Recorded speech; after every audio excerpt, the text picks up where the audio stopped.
Buntis ka? Sino ka ma? Ito si Pipoy? Mga walang iya kayo! Teka, ano? Dapat yun sa sinabi. Hindi, Shirley! Matapos kita mapag-aral, tapos ganito gagawin mo? Wala kang utang na loob!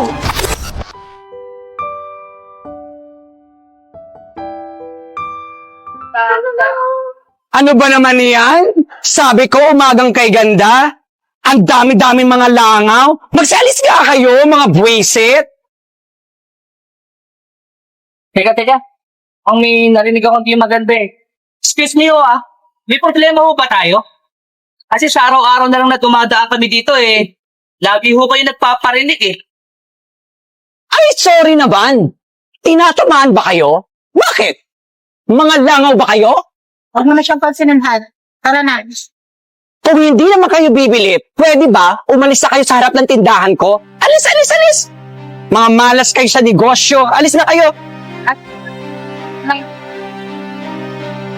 Misit, agang-aga. Kuya, pili na po kayo. Masarap po yan.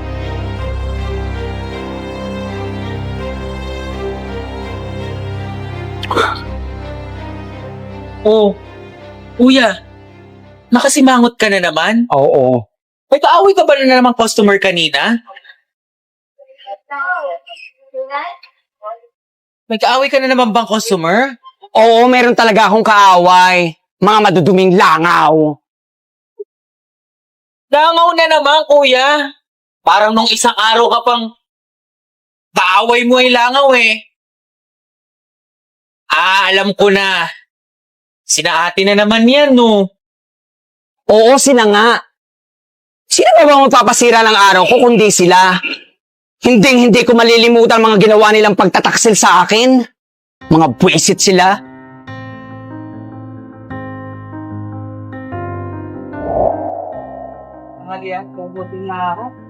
Pipoy!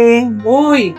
Pinagluto kita ng masarap kong adobo. Sana magustuhan mo. Nag-abala ka pa, ikaw talaga. Lagi mo nila akong dinadala ng mga ganitong ulam. Kaya ako lalong nalaki niyan, ikaw talaga eh. Spoiled mo ako O hindi naman, para sa'yo talaga yan. Sinarapan ko yan, ha? Lagi namang masarap ang ulam mo, kaya nga, kaya lumaki na ako ng ganito. Ikaw talaga, binobola mo pa ako siya. Sige, bawat araw talagang hindi ako magsasawang dalhan ka na masasarap na ulam. Kaya nga, di ba? Lagi ko naman nauubos ng mga binibigay mo. Oy, salamat. Saka hindi ako namimigay dito. Talagang sa akin lang.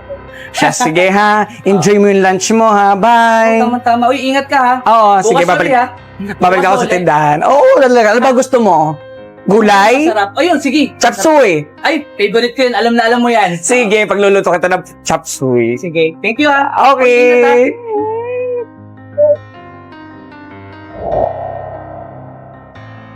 Pipoy, magandang araw. Ito na yung request mong chop suey. Masarap yan. Oo. Enjoy your lunch, ha? Thank you. Sige, babalik ulit ako sa tindahan, ha? Bye-bye.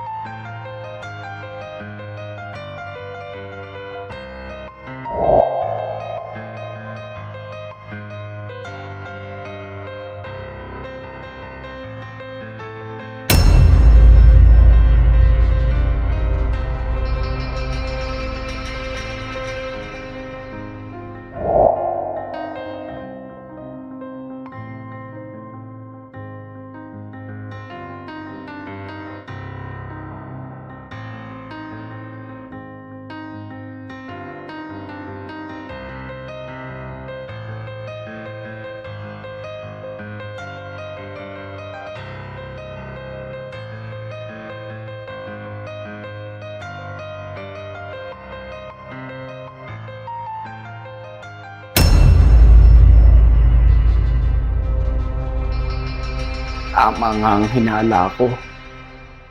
Nagloloko ko na dalawang to. Mga hayop kayo! Hindi ko akalain! Magagawa na to sa akin! Kuya, sandali! Hindi ko to sinasadya. Hindi sinasadya! Habang kinakain mo mga ulam na dinadala ko kay Pipoy, pati yung paborito kong putahe, kinain mo! Alam mo naman gusto ko si Pipoy! Shirley, ang saya-saya ko ngayon. Bakit? Nagalit ka naman kay Pipoy, no? Dinala mo na naman siya ng ulam. Oo, dinalahan ko siya ng adobo at ang paborito pala niyang gulay ay chop suey. Tuwan-tuwa siya. O, kumusta naman? Nai-love na yata ako kay Pipoy! Napakagwapo niyang tangos ng ilong. Sabihin ko na kaya may crush ako sa kanya. Sabi mo bagay kami? Bagay kayo. Sige. Ral, sarap naman yung mga binibigyan sa mga putahe. Pero, mas gusto ko yung putahe ng kapatid mo. At ito!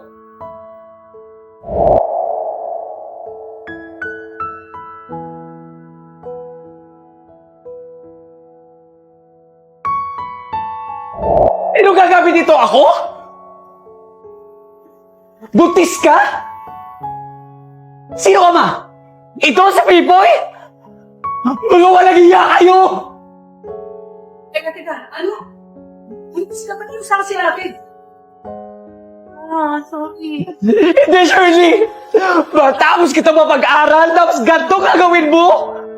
Wala kang utang na loob! Paano mo? Hindi ko ginusto to. Hindi, Shirley! Wala na akong tiwala sa'yo! Magsama kayong dalawa! Wala kang utang na loob! Sabi ng kapatid ko, tumarin mo. Magsama kayong dalawa! Magsama kayo ni Pipoy!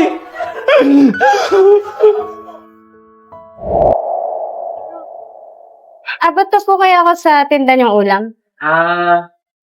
Hindi na eh. Ito na, ang gulo. Paano ba to?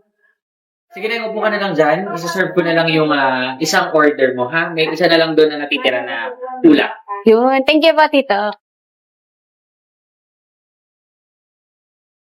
Kamusta ka na eh? Kamusta ang school mo? Ayun, sobrang stress, tito. Ba't ka naman nasa stress? Tatlo yung thesis, tapos mga e-portfolios pa. O baka naman inuuna mo mga pagpo-boyfriend mo, ha? Tito, yan o. Wala nga po. Wala nga. Baka Diyos mamaya. ko. Mag-ipon muna para sa future, hindi yung boyfriend ng boyfriend, ha? Ako, tito. May binabalak na akong business. Gani! Di ba sabi ko sa'yo, ayoko nagpapapasok ng damo sa karinderya ko? Kuya, pasensya ka na, ha? Customer pa rin naman siya, eh. Kahit na, ayoko nga papuntahin ang pamilya niyan dito. Ano gusto mo? Hindi kita pasweldohin? Hindi, tito. Huwag niyo na pong pagalitan si Tito Gary. Bale, gusto ko lang po talaga kayong makausap. Tito, kung ano man po yung nagawa ni Mama noon sa inyo, ako na po yung humihingi ng pasensya. Sana po, mapatawad niyo na po siya. Di ko sila mapapatawad! Tito! Kuya! Tito! Tito! Kuya!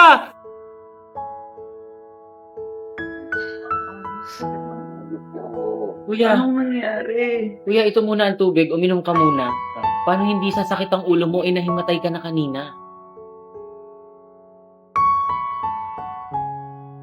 Ano pang ginagawa ng batang ito dito?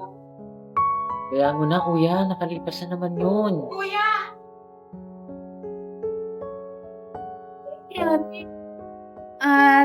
Tito, tinawagan ko po kasi dito sina Mama at Papa dahil sa nangyari sa inyo.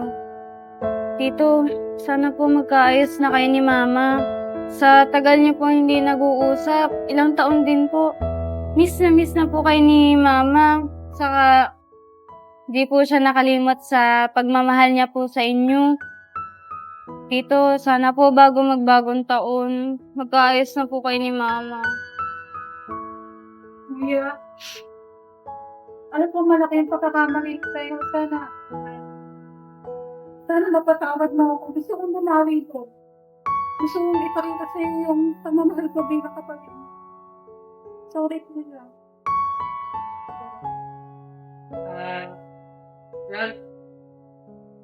Tensya ka na kung nilihim ko yung pagtitinginan namin ni Shirley nun. Saka yung mga panguto ko sa'yo na dinadala mo ako ng mga pagkain yun. Sana mapatawad mo kami Tama naman si Patrice. Sa dami-dami ng bagong taong nagdaan. Kami ng dalawa ni Gary lagi nagse-celebrate. Siguro ngayon, panahon naman para mabuo yung pamilya natin ngayong bagong taon. Para tayo ang magsama-sama. Pinapatawad ko na kayo. Ay, salamat po, Lord. Nagkaayos-ayos na ang aming pamilya. Ito ang iniintay ko. Ito ang dinadalangin ko. Na nawa ngayong bagong taon ay sama-sama na tayo. Paano ba yan? Sama-sama na tayo ngayong pagdiriwang ng ating bagong taon. Rupa!